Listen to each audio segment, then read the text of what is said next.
반갑습니다. 부동산 전망하는 남자 골든마우스 인사드립니다. 지금 날씨가 쌀쌀해서 요새 좀 커피가 따뜻한 계절이 되고 있는데요. 오늘도 여러분들한테 도움되는 이야기 한번 나눠보도록 하겠습니다. 부동산 경기가 좋으면 경매가 많이 있을까요? 없을까요? 또한 경매가 나와도 낙찰가율이 높겠죠. 제가 이 얘기를 드린 게 속빈 강정이 되는 그 빌라들 같은 경우가 있기 때문에, 빌라나 또한 경기가 워낙 안 좋다 보니까 제조업들도 안 좋고요. 그러다 보니까 상가나 공장에 경매가 나오는 숫자들이 굉장히 많이 늘었다는 기사에 대해서 여러분들하고 같이 이야기 한번 나눠보도록 하겠습니다. 실질적으로 올해 초부터 코로나 사태가 일어나면서 아직까지 종식이 되지 않는 가운데 벌써 11월이에요. 잘못하면 내년까지 넘어가면 1년 가까이가 끌어가는 가운데, 이러다 보니까 소규모 자영업자들이나 상가를 운영하는 자영업자들도 힘든 상태라고 볼 수 있는데요.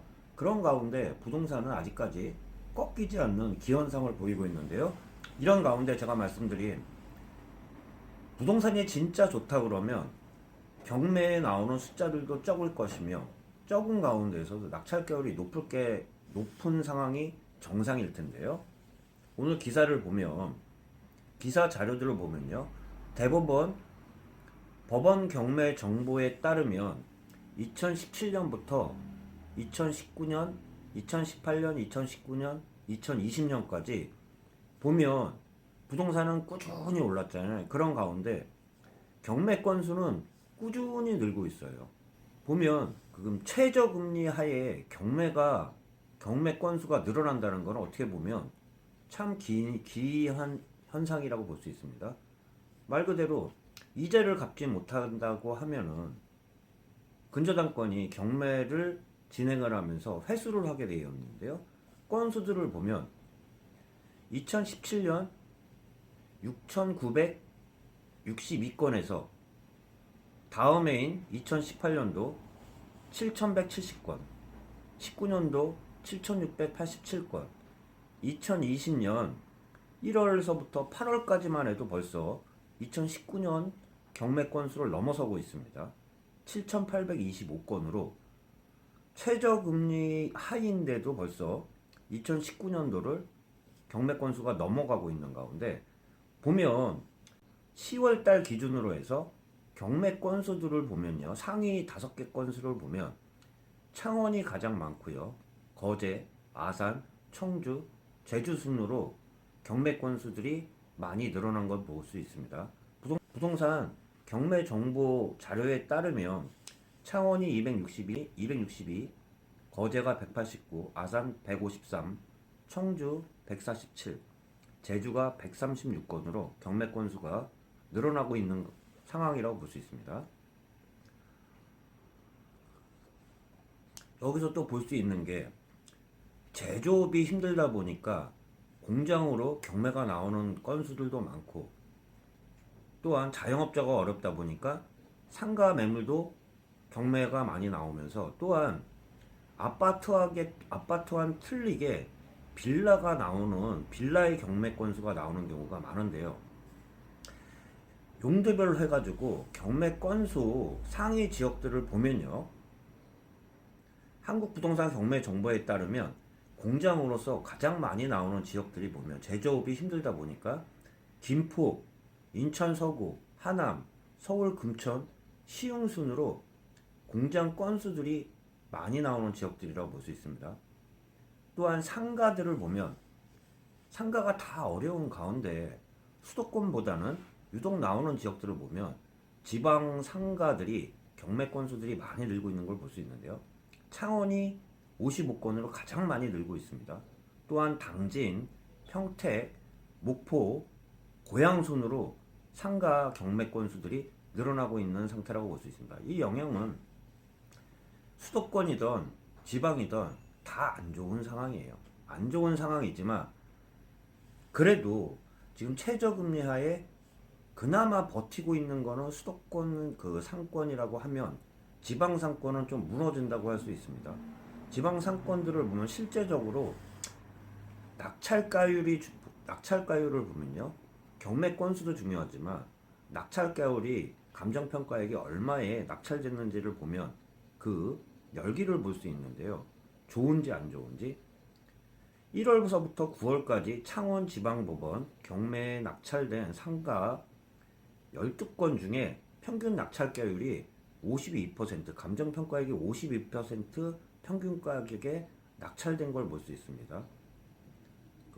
그 같은 기간 서울에 그 낙찰된 상가 그 낙찰가율을 보면 99.2%로 거의 감정평가액에 낙찰되는 걸 볼 수 있어요. 이 그 온도차는 지금은 힘들지만 나중에 그 좋아진다 그러면 서울 지역이나 수도권 지역 같은 경우는 다시 살아난다는 쌀 때 잡아놓겠다는 그런 그 심리들이 깔려 있기 때문에 수도권의 상가들도 많이 나오겠지만 낙찰가율로 그 분위기를 볼 수 있습니다. 제가 말씀드린 것처럼 이런 가운데 또 눈여겨볼 지점 같은 경우는 빌라 건수들을 보면 알 수 있는데요.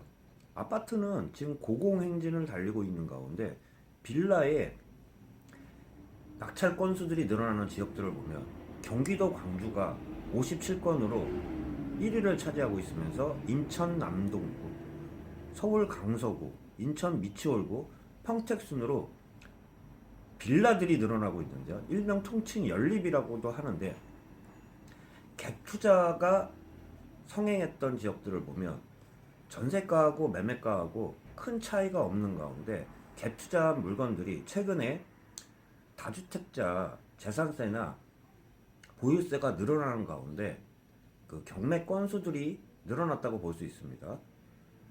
한번 보면 서울 지역 같은 경우를 봐도요. 서울 지역의 대표적인 빌라 밀집 지역이라고 할 수 있는 강서구가 49건으로 가장 많은 경매 매물이 나온 지역이라고 할 수 있고요.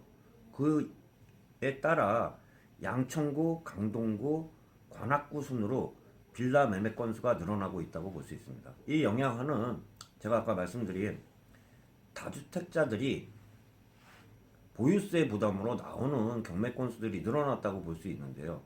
제가 일부 말씀드렸던 전세가가 워낙 많이 올라가다 보니까 잘못하면 그 깡통 전세가 깡통 주택이 나오는 그러한 상황 하에서 전세금을 회수하지 못하는 경우가 생길 수도 있다고 얘기 드렸는데 부동산 시장 중에 수도권 지역을 보면 아파트는 고공행진을 달리고 있는 가운데 아파트 대체 수요라고 할 수 있는 일부 빌라들의 경매 건수들을 보면 꾸준히 빌라들은 나오고 있다고 또 볼 수 있습니다. 이렇기 때문에 전체적으로 경기가 좋지 않은 가운데에서도 상가나 제조업이 안 좋은 공장들 또한 경매 건수들이 꾸준히 늘어나는 가운데 아파트는 아파트 대비 빌라까지도 경매 건수가 늘어난다는 것은 실질적으로 위험 부담이라고도 할 수 있어요. 그렇기 때문에 오늘 대표적으로 부동산 현장보다도 선행에서 나오는 경매 시장의 건수나 낙찰가율에 대해서 잠시 말씀드려 봤는데요. 실질적으로 경기가 좋다 그러면 부동산 경매 건수 자체도 작을 뿐만 아니라 경매 낙찰가율 같은 경우도 100%가 넘기는 경우가 많은데요. 지금 현상은 그러한 좋은 상황은 아니라는 말씀 좀 드려보면서 지금은 유심히 좀 생각을 많이 해야 되는 부동산 시점이라는 말씀 좀 드려보면서 영상 마치도록 하겠습니다. 최근 날씨가 바람이 많이 불어서 쌀쌀한데요. 건강 유의하시길 바라겠습니다. 골든마우스 인사드리겠습니다.